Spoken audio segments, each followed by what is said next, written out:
तो हेलो दोस्तों, कैसे आप आशा करते अच्छे होंगे। रवि स्टडी रियल में बहुत ही आपका स्वागत है। और हाँ, आप लोग थंबनेल में जो देखे हैं वो 100% सच है। इस बार आरपीएफ का वैकेंसी में काफ़ी सारा चेंजेस आ चुका है और वो आपको जानना ज़रूरी है फॉर्म भरने से पहले। नहीं तो जी हाँ दोस्तों, आप लोग बहुत ही धोखा खा जाओगे। इस बार काफ़ी चेंजेस आ गया है। सिलेक्शन प्रोसीजर क्या है, क्या क्या सिलेक्शन प्रोसीजर रहेगा, शुरू से अंत तक देखिएगा वीडियो को, सारा कुछ आपको समझ में आ जाएगा। सबसे पहले देख लीजिए कि वैकेंसी किस में कितना है। तो आप लोग देख लिए होंगे कि ये जो फॉर्म जो स्टार्ट होगा वो 15/4/2024 यानी कल से स्टार्ट हो जाएगा फॉर्म भरने का, और 14/5/2024 तक आपका चलेगा। उसके बाद सबसे ज़्यादा आपका इसमें ये है कि आप अगर ओबीसी से है तो आप अपना ओबीसी सर्टिफिकेट जो है NCL non creamy layer NCL बनवा के रखें, नहीं तो आपको जनरल में काउंट कर लिया जाएगा। जी हाँ, उसके बाद सबसे पहले हम बात कर लें कि इसके लिए क्या क्या बेसिक पे रखा गया है। देखिए, जो है आपका आरपीएफ जो है सब इंस्पेक्टर, ये आपका पे लेवल 6 का रहेगा और कांस्टेबल का 3।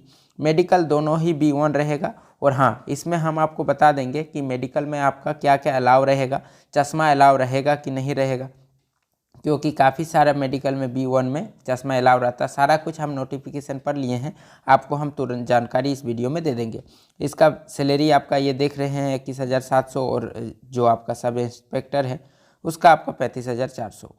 और उसके बाद बात कर लेते हैं कि इसका जो आपका टोटल वैकेंसी है ये आपका 4,660 है। ये रहा आपका। तो चलिए अब बात कर लेते हैं सिलेक्शन प्रोसीजर का। तो सिलेक्शन प्रोसीजर में क्या क्या चेंजेस आया है वो देखिए। सबसे पहले हम आपको बता देते हैं कि क्या क्या चेंजेस आया है। देखिए, सबसे पहले आपका सीबीटी होता था, इस बार भी आपका सीबीटी होगा। ठीक है, पहले सीबीटी होगा। और क्वेश्चन में कोई भी चेंजेस नहीं आया है, लेकिन अर्थमेटिक में आपका थोड़ा सा टॉपिक बढ़ गया है, इसलिए हम आपको बता देते हैं। इस बार आपका जो है क्षेत्रमिति से भी पढ़ना पड़ेगा, रेशियो प्रोपोर्शन जितना भी अर्थमेटिक है, अर्थमेटिक में आपका टोटल पढ़ना पड़ेगा, जिसमें से आपका 35 क्वेश्चन पूछा जाएगा। आपका जीके जीएस टोटल आपको पढ़ना पड़ेगा, जिसमें से आपका 50 क्वेश्चन रहेगा। और हाँ, उसके बाद हम आपको बता देते हैं रीजनिंग भी पढ़ना पड़ेगा आपको, जिसमें आपका 35 क्वेश्चन है, यानी आपका टोटल 120 क्वेश्चन रहेगा। और आपका जो इसका मार्क्स रहेगा, यानी इसका जो टाइम रहेगा वो 90 मिनट रहेगा। ठीक है, 90 मिनट में आपका 100। ये सब सारा कुछ सेम है, लेकिन हम आपको बता देते हैं, जैसे आप लोग पिछले वैकेंसी को भरे होंगे तो आप लोग को याद होगा कि आपका जो वैकेंसी था वो जोन वाइज था। जोन वाइज यानी 4, 5, 6 ग्रुप में बांट देता था कि ये जोन का अलग कटअप जाएगा, इस जोन का अलग कटअप जाएगा, दूसरा जोन का अलग कटअप जाएगा।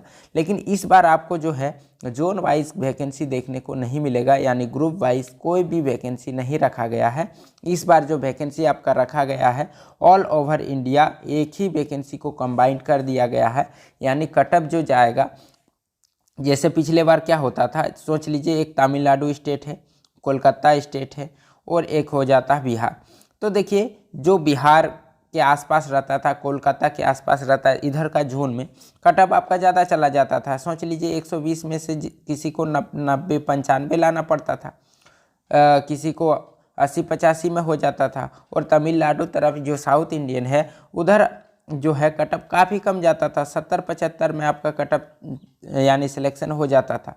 लेकिन अब आपको क्या हुआ है, अब आपका ये सब जो है झेल झमेला जितना था सबको हटा दिया है और एक ही ग्रुप वाइज वैकेंसी कर दिया है। यानी आपका जो टोटल वैकेंसी का जो 4,208 का जो कटअप जाएगा, यानी ओबीसी का एक ही कटअप जाएगा। ओबीसी का यदि 100 कटअप गया है तो टोटल जितना है ओबीसी सबके लिए 100 कटअप जाएगा।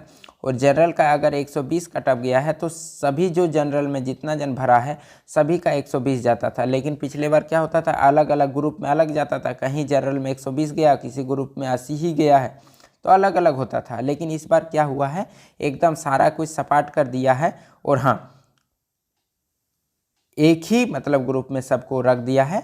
और ये अच्छा किया है कि खराब किया है, आप लोग कमेंट बॉक्स में ज़रूर बताइएगा कि ये जो किया है यानी ग्रुप वाइज अच्छा था या ये अच्छा है, आप लोग कमेंट करके बताइएगा। चलिए, दूसरा चेंज जो हुआ है, दूसरा चेंज ये हुआ है कि इसमें आपका एज में काफ़ी सारा छूट मिल गया है। एज में 3 साल का छूट दिया है। जी हाँ दोस्तों, हम आपको बता देते हैं 3 साल बहुत ही बड़ी बात होता है, 3 साल छूट दे दिया है। यानी आपका इसका जो एज रहता था 18 से लेकर 25 साल रहता था, 18 से 25 साल, लेकिन इस बार क्या किया है 18 से आपका 28 साल दे दिया है। यानी 18 से जो आपका 28 साल तक है आप उसको फॉर्म को भर सकते हैं, यानी 3 साल छूट दिया है। और हाँ, ये 3 साल जनरल वाला का ही छूट दिया, अगर आप SC ST है तो 5 साल का, OBC है तो 3 साल का अलग अलग छूट मिल जाएगा, ये आप लोग समझ जाएं। ठीक है, उसके बाद हम बात कर लेते हैं कि आपका सबसे पहले वही होगा सिलेक्शन प्रोसीजर। सबसे पहले एग्ज़ाम होगा, एग्ज़ाम CBT होगा, और CBT एग्ज़ाम के बाद आपका 10 गुना कैंडिडेट को रनिंग के लिए बुलाया जाएगा। उसके बाद मेडिकल होगा, उसके बाद फाइनल मेरिट निकाल के आपका सिलेक्शन करा दिया जाएगा। जी हाँ दोस्तों, अब बात कर लेते हैं, ये रहा आपका, देख लीजिएगा जितना आपको देखना है।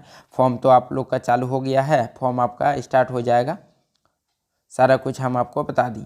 ठीक है, ये रहा आपका। और हाँ, चलिए अब बात कर लेते हैं B1 में, मेडिकल में जो B1 होगा, क्या इसमें आपका जो है चश्मा चलेगा कि नहीं। तो जी हाँ दोस्तों, हम आपको बता देते हैं, RPF का केस में अगर दूसरा वैकेंसी रहता जिसमें फोर्स लाइन नहीं रहता तो B1 में आपका चश्मा अलाउ कर देता, लेकिन RPF में आपका कोई भी चश्मा अलाउ नहीं करेगा। हम नोटिफिकेशन को रीड करके ही आपको बता रहे हैं, कोई भी चश्मा आपका अलाउ नहीं करेगा मेडिकल में। आपका आँख अच्छा होना चाहिए, कलर ब्लाइंडनेस वगैरह सब कुछ चेक हो जाएगा आपका। ठीक है, चलिए आप फ़ी का बात कर लेते हैं। तो ये रहा आपका फ़ी 500 लगेगा, OBC ST SC के लिए आपका ये जो है 250 लगेगा, ये तो आप लोग को पता ही होगा। आप इस वेबसाइट से अपना अलाउ मतलब फॉर्म भर सकते हैं। और हाँ, हम आपको बता देते हैं, एक कैंडिडेट एक ही फॉर्म भरिएगा, अगर आप ज़्यादा फॉर्म भरते हैं तो आपका रिजेक्ट कर दिया जाएगा। सारा कुछ हम आपको बता दिए, और यही चेंजेस था, ज़्यादा चेंजेस नहीं आया था। और हाँ, आप लोग आशा कर रहे हैं कि अभी से ही रनिंग और एग्ज़ाम का तैयारी करने लग गए होंगे। All the best. और हाँ, चैनल को सब्सक्राइब कर लीजिएगा। धन्यवाद।